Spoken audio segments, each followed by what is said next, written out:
Hey guys. All right, guys. So let's do the last chapter, chapter 22. The prophecy comes true. Here we go. We were the first heroes to return alive to Half Blood Hill since Luke. So, of course, everybody treated us as if we had won some kind of reality TV contest. According to camp tradition, we wore laurel wreaths to the big feast prepared in our honor, then led the procession down to the bonfire, where we got to burn the burial shrouds our cabins had made for us in our absence. Annabeth's shroud was beautiful. Gray silk with embroidered owls.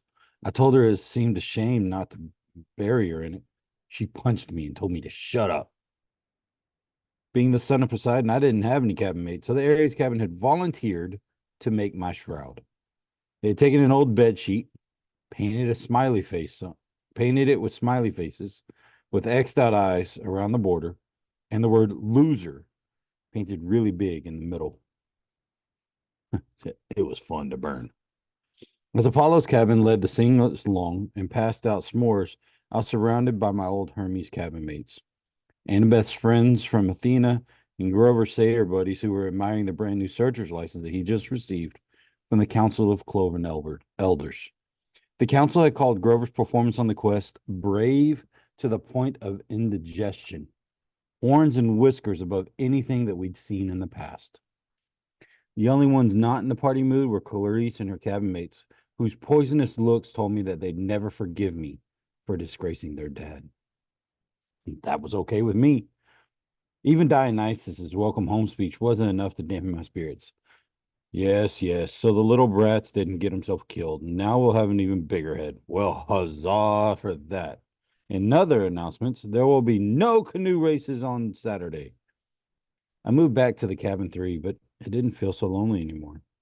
I had my friends to train with during the day, and at night I lay awake and listened to the sea, knowing that my father was out there.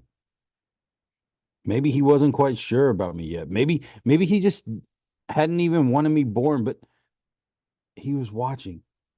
And so far he was proud of what I had done. As for my mother, she always had a chance at a new life. Her letter arrived a week after I got back to camp. She told me that Gabe had left mysteriously, disappeared off the face of the planet. In fact, she reported him missing to the police, but she had a funny feeling that they would never find him.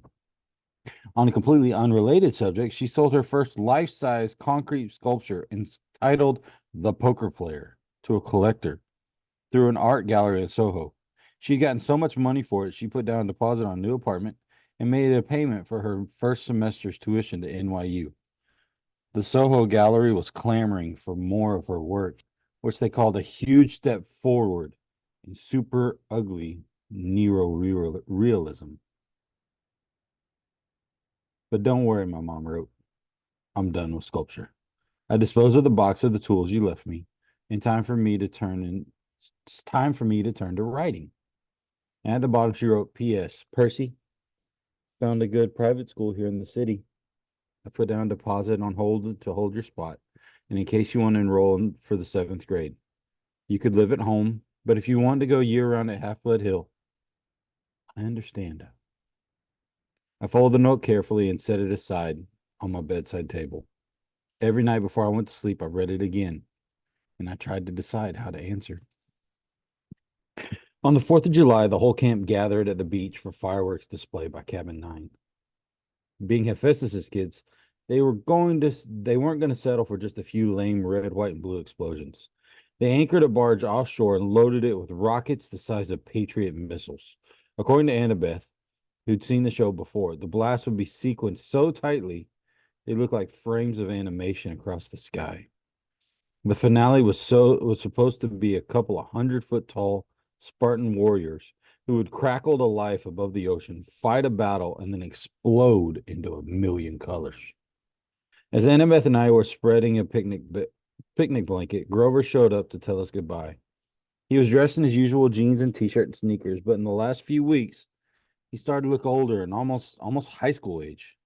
His goatee had gotten thicker. He'd put on weight. His horns had grown at least an inch, so now he had to wear his Rasta cap all the time to pass as a human. I'm off, he said. I just come to say, well, you know.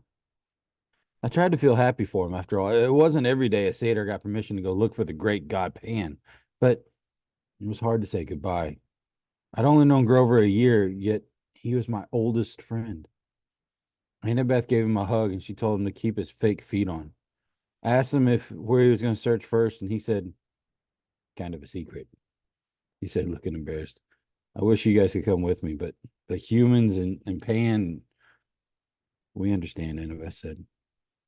You got enough tin cans for the trip? Yeah.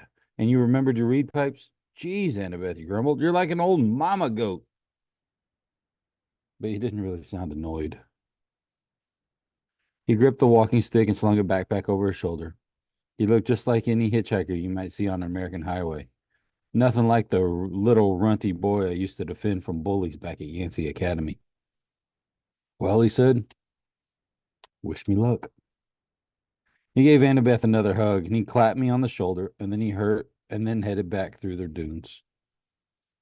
Fireworks exploded to life overhead.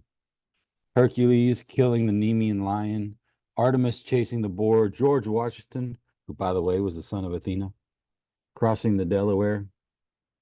Hey, Grover, I called. He turned at the edge of the woods. Wherever you're going, I hope they make good enchiladas. Grover grinned, and then he was gone. The trees closing in around him. We'll see him again, Annabeth said. I tried to believe it. The fact that no searcher had ever come back in 2,000 years, well, I decided not to think about that. Grover would be the first. He had to be. July passed. I spent my days devising new strategies for capture the flag, making alliances with other cabins to keep the banner out of Ares' hands. I got to the top of the climbing wall for the first time without getting scorched by lava, and from time to time, I'd walk past the big house, glance up at the attic windows, and think about the oracle. I tried to convince myself that it was prophecy had come to completion. You shall go west and face the god who has turned. Been there, done that. Even though the traitor god had turned out to be Ares rather than Hades, you shall find what was stolen and see it safely returned. Check. One master bolt delivered. Check. One helm of darkness back in Hades' oily head. You shall be betrayed by one who calls you friend. You know, that line still bothers me. Ares had pretended to be my friend, then betrayed me, and that must have been what the oracle meant.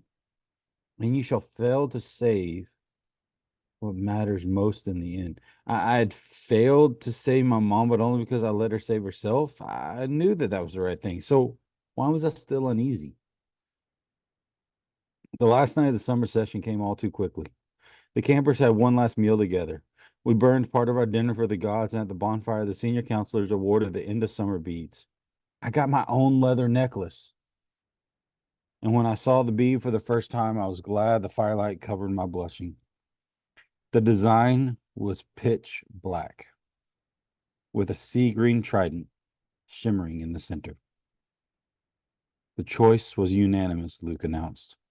This bead commemorates the first son of the sea god at this camp and the quest that he undertook into the darkest part of the underworld to stop a war.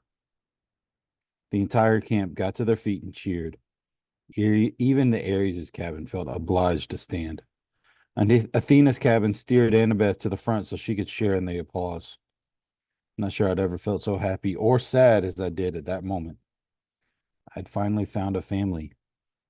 People who cared about me and thought that I was something that I'd done something right. And in the morning, most of them would be leaving for the year. The next morning, I found a form letter on my bedside table. I knew Dionysus must have filled it out because he was stubbornly insistent on getting my name wrong. Dear Peter Johnson, if you intend to stay at Camp Applewood Hill year-round, you must inform the big house by noon today. If you do not announce your intentions, we will assume you have vacated your cabin or died a horrible death. Cleaning harpies will begin work at sundown. They will be authorized to eat any unregistered campers. All personal articles left behind will be incinerated in the lava pit. Have a nice day. Mr. D. Dionysus. Camp Director, Olympian Council number 12. See, that's another thing about my ADHD. Deadlines just aren't real to me until I'm staring one in the face. Summer was over, and I still hadn't answered my mother or the camp about whether I'd be staying. Now, I only had a few hours to decide. The decision should have been easy. I mean, 9 months of hero training or 9 months of sitting in a classroom? Duh.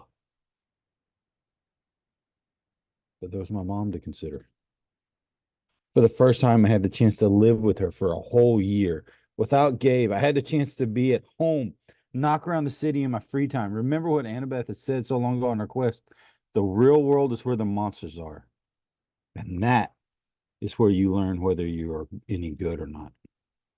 Thought about the fate of Talia, the daughter of Zeus. I wondered how many monsters would attack me if I left Affluent Hill. If I stayed in one place for a whole school year without Chiron or my friends around to help me, would my mother and I even survive until the next summer? That was assuming the spelling test and 5 paragraph essays didn't kill me. I decided to go down to arena and do some sword practice. Maybe that would clear my head. The campgrounds were mostly deserted, shimmering in the August heat, and all the campers were in their cabins, packing or running around with brooms and mops and getting ready for final inspections. Argus was helping some of the Aphrodite kids hold their Gucci suitcases and makeup kits over the hill, where the camp shuttle bus would be waiting to take them to the airport. Don't think about leaving yet, I told myself. Just train. I got to the sword fighting arena and found that Luke had the same idea. His gem bag was plopped at the edge of the stage, and he was working solo, wailing on battle dummies, the sword that I'd never seen before. It must have been a regular steel blade, because he was slashing at the dummies' heads right off, stabbing through their stall-stuffed guts. His orange counselor shirt was dripping with sweat. His expression was so intense, his life might have really been in danger. I watched, fascinated, as he disemboweled the whole row of dummies, hacking off limbs and basically reducing them to a pile of straw and armor. They were only dummies, but couldn't help but being awed by Luke's skill. The guy was an incredible fighter. Made me wonder again how he possibly could have failed his quest.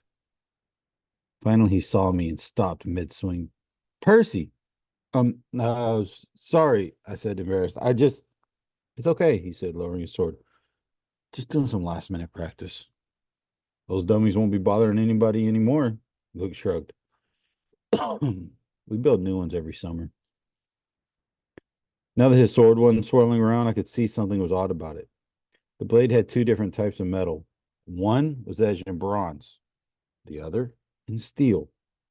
Luke noticed me looking at it. Oh, this new toy? This is Backbiter. Backbiter. Luke turned his blade and light so it glinted wickedly. One side is celestial bronze. The other side is tempered steel. Works on mortals and immortals both. Thought about what Chiron had told me when I started my quest, that a hero should never harm mortals unless absolutely necessary. I didn't know that they can make weapons like that. They probably can't, Luke agreed. It's one of a kind. He gave me a tiny smile and then slid the sword into his scabbard. Listen, I was gonna come looking for you. What do you say we go down to the woods one last time? Look for something to fight. I don't know why I hesitated. Should have felt relieved that Luke was being so friendly. Ever since I gotten back from the quest, he'd been acting a little distant, and I was afraid he might resent me for all the attention that I'd gotten. You think that's a good idea? I asked. I mean, oh, come on. He rummaged his gym bag and pulled out a six-pack of Cokes. Drinks are on me. Stared at the Cokes, wondering where in the heck he'd gotten them. There were no regular mortal sodas at the camp store. No way to smuggle them in unless you talked to a satyr, maybe. Of course, the magic dinner goblets would fill with anything you want, but it just didn't taste the same as a real Coke straight out of a can. Sugar and caffeine, my willpower crumbled. Sure, I decided, why not? We walked down to the woods and kicked around some kind of monster to fight, but it was too hot, and all the monsters with any sense were taking siestas in their nice, cool caves. We found a shady spot in the creek where I had broken Clarice's spear during my first capture the flag game. We sat on a big rock, we drank our Cokes, and we watched the sunlight in the woods. And after a while, Luke said, you miss being on the quest? With monsters attacking me every 3 feet? Are you kidding? Luke raised an eyebrow. Yeah, I miss it, I admitted. You? A shadow passed over his face. I was used to hearing from the girls how good looking Luke was, but at the moment he looked very weary and angry and not at all handsome. His blonde hair was gray in the sunlight, and the scar on his face looked deeper than usual. Could have imagined him as an old man. I've lived at Half Blood Hill year round since I was 14, he told me. Ever since Talia, well, you know, trained and trained and trained. I never got to be a normal teenager out there in the real world. Then they threw me on one quest, and when I came back, it was like, okay, ride's over. Have a nice life. He crumpled his Coke can and he threw it in the creek, which really shocked me. One of the first things you learn at Half Blood Hill is don't litter. You'll hear from the nymphs and the naiads, and they get even. You'll crawl into bed one night and find your sheets filled with centipedes and mud. The heck with laurel wreaths, Luke said. I'm not going to end up with like those dusty trophies in the big house attic. You make it sound like you're leaving. Luke gave me a twisted smile. Oh, I'm leaving, all right, Percy. I brought you down here to say goodbye. He snapped his fingers, and a small fire burned a hole in the ground at my feet. And out crawled something glistening black, about the size of my hand. A scorpion. I started to go for my pen. I wouldn't, Luke cautioned. Pick scorpions can jump up to 15 feet. Its stinger can pierce right through your clothes. You'll be dead in 60 seconds. Luke, what? Then it hit me. You will be betrayed by one who calls you friend. You? I said. He stood calmly and he brushed off his jeans. And the scorpion paid him no attention. It kept its beady eyes bright on me, clamping its pincers as it clawed onto my shoe. I saw a lot out there in the world, Percy, Luke said. Didn't you feel it? The darkness gathering, the monsters stronger.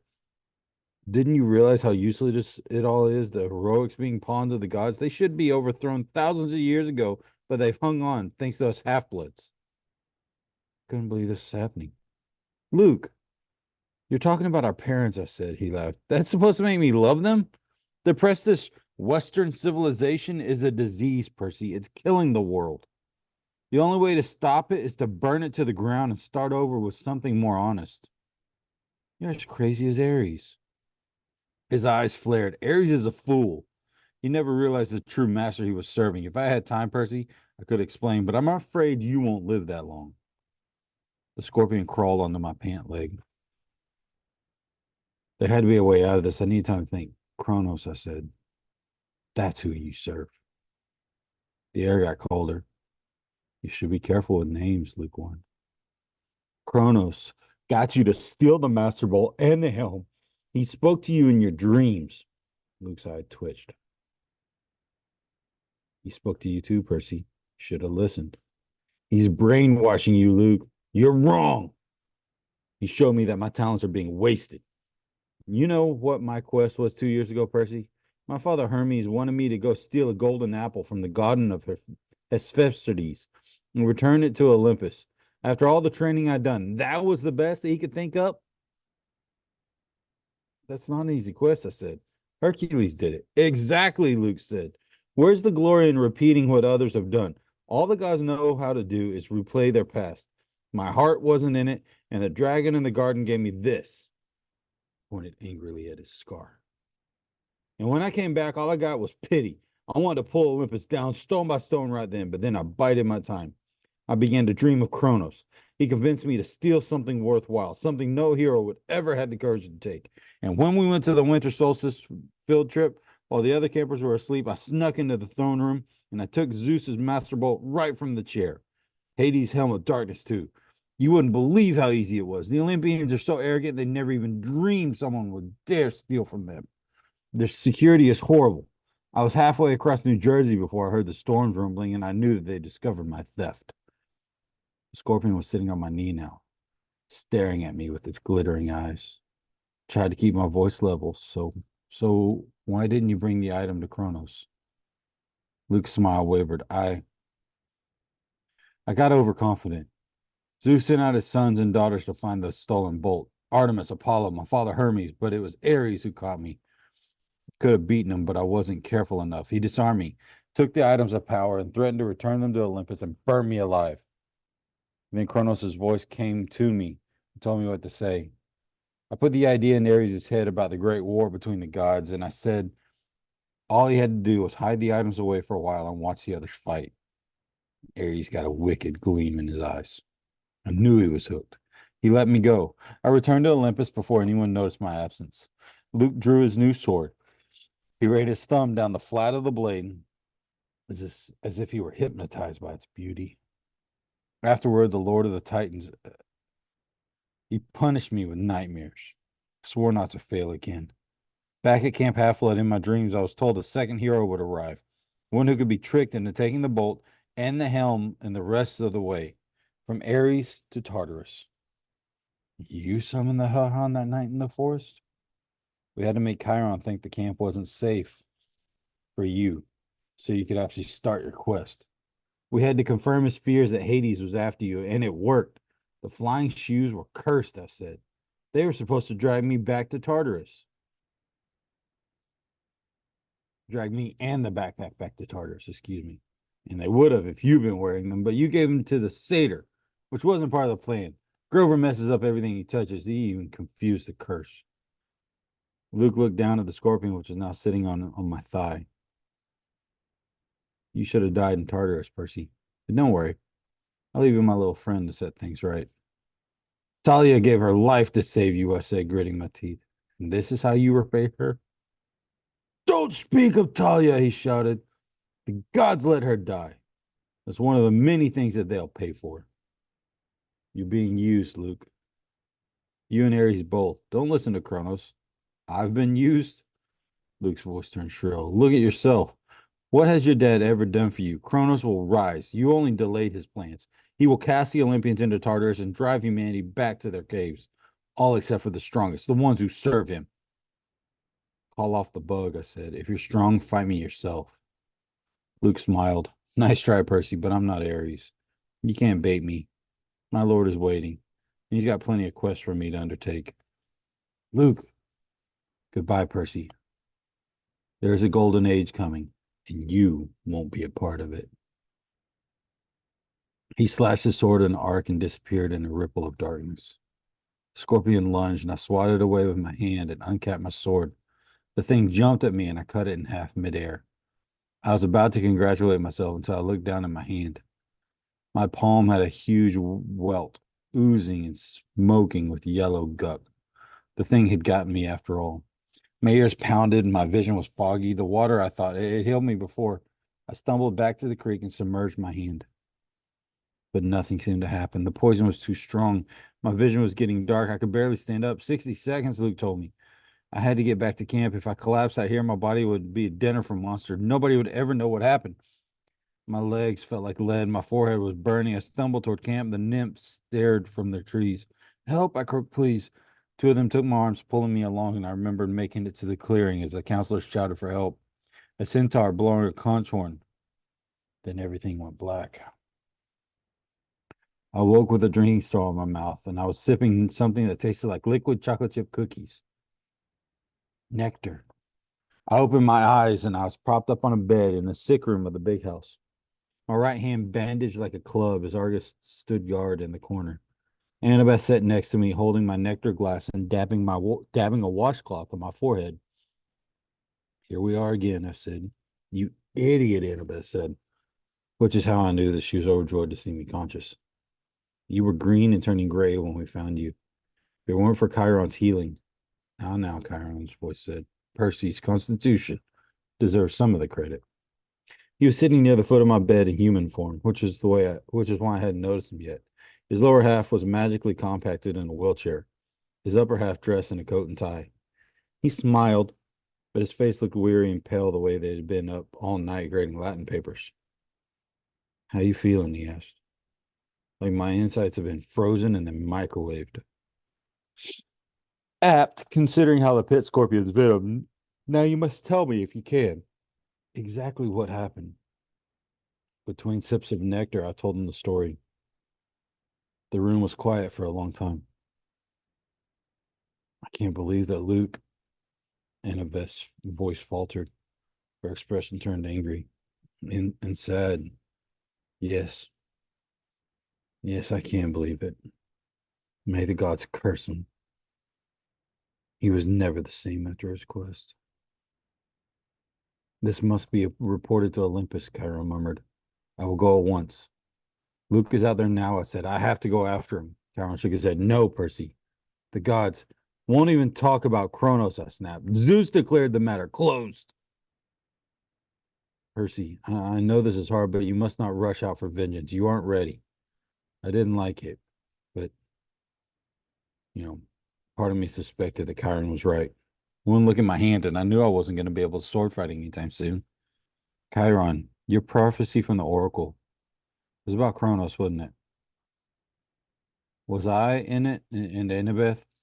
Chiron glanced nervously at the ceiling. Percy, it isn't my place. You've been ordered not to talk to me about it, haven't you? His eyes were sympathetic but sad. You will be a great hero, child. I will do my best to prepare you, but if I am right about this path ahead of you, thunder boomed overhead, rattling the windows. All right, Chiron shouted. Fine. He sighed in frustration. The gods had their reasons, Percy. Knowing too much of your future is never a good thing. We can't just sit back and do nothing, I said. We will not sit back, Chiron promised, but you must be careful. Kronos wants you to come unraveled. He wants your life disrupted and your thoughts clouded with fear and anger. Do not give him what he wants. Train patiently. Your time will come. Assuming that I live that long, Chiron put his hand on my ankle. You have to trust me, Percy. You will live. But first, you must decide your path for the coming year. I cannot tell you the right choice. I got the feeling that if I had a very definite opinion, it was taking all of his willpower not to advise me. But you must decide whether you stay at Camp Athlete year round or return to the mortal world for seventh grade and be a summer camper. Think on it. When I get back from Olympus, you must tell me your decision. I wanted to protest. I wanted to ask him more questions, but his expression told me that there could be no more discussion. He had said as much as he could. I'll be back as soon as I can, Chiron promised. Argus will watch over you. He glanced at Annabeth. Oh, and my dear, whenever you're ready, they're here. Who's here? I asked. Nobody answered. Chiron rolled himself out of the room, and I heard the wheels of his chair clunk carefully down the steps, two at a time. Annabeth studied the ice in my drink. What's wrong? I asked her. Nothing. She set the glass on the table. I just took your advice about something. You you need anything? Yeah, help me up. I want to go outside. Percy, that isn't a good idea. I slid my legs out of the bed and Annabeth caught me before I could crumple to the floor. A wave of nausea rolled over me, and Annabeth said, I told you. I'm fine, I insisted. I didn't want to lie in bed like an invalid while Luke was out there planning to destroy the Western world. I managed to step forward, and then another, still leaning heavily on Annabeth. As Argus followed us outside, but he kept his distance. By the time we reached the porch, my face was beaded with sweat. My stomach had twisted in knots, but I had managed to make it all the way to the railing. It was dusk. The camp looked completely deserted. The cabins were dark, the volleyball pit silent, and no canoes cut the surface of the lake. Beyond the woods and the strawberry fields, the Long Island Sound glittered in the last of the sun. What are you going to do? Annabeth asked me. I don't know. I told her I got a feeling Chiron wanted me to stay year round to put more individual training on me, but I wasn't sure that that's what I wanted. I admitted I feel bad about leaving her alone, though, with only Clarice for company. Annabeth pursed her lips and then said quietly, I'm going to go home for the year, Percy. I stared at her. You mean to your dad's? She pointed toward the crest of the half-lit hill and next to Talia's pine tree. The very edge of the camp's magical boundaries, a family stood silhouetted. Two little children, a woman, and a tall man with blonde hair. They seemed to be waiting. The man was holding a backpack that looked like the one that Annabeth had gotten from Waterland in Denver. I wrote him a letter when we got back, Annabeth said, just like you suggested. I told him I was sorry and I'd come home for the school year if he wanted me. He wrote back immediately. Well, we decided to give it another try. That took guts. She pursed her lips. You won't try anything stupid during the school year, will you? At least not without me sending not without sending me an iris message. I managed to smile. I won't go looking for trouble. I usually don't have to. When I get back next summer, she said, we'll hunt down Luke. We'll ask for a quest. But if we don't get approval, we'll sneak off and do it anyway. Agreed? Sounds like a plan worthy of Athena. She held out her hand and I shook it. Take care, seaweed brain, Annabeth told me. Keep your eyes open. You too, wise girl. I watched her walk up the hill and join her family. She gave her father an awkward hug and looked back at the valley one last time. She touched Talia's pine tree, then allowed herself to lead over the crest and into the mortal world. For the first time at camp, I felt truly alone. I looked out at the Long Island Sound and I remembered my father saying, "The sea does not like to be restrained." I made my decision. I wondered if Poseidon was watching and would he approve of my choice? I'll be back next summer, I promised him. I'll survive until then. After all, I am your son. I asked Argus to take me down to cabin 3 so I could pack my bags and I could go home.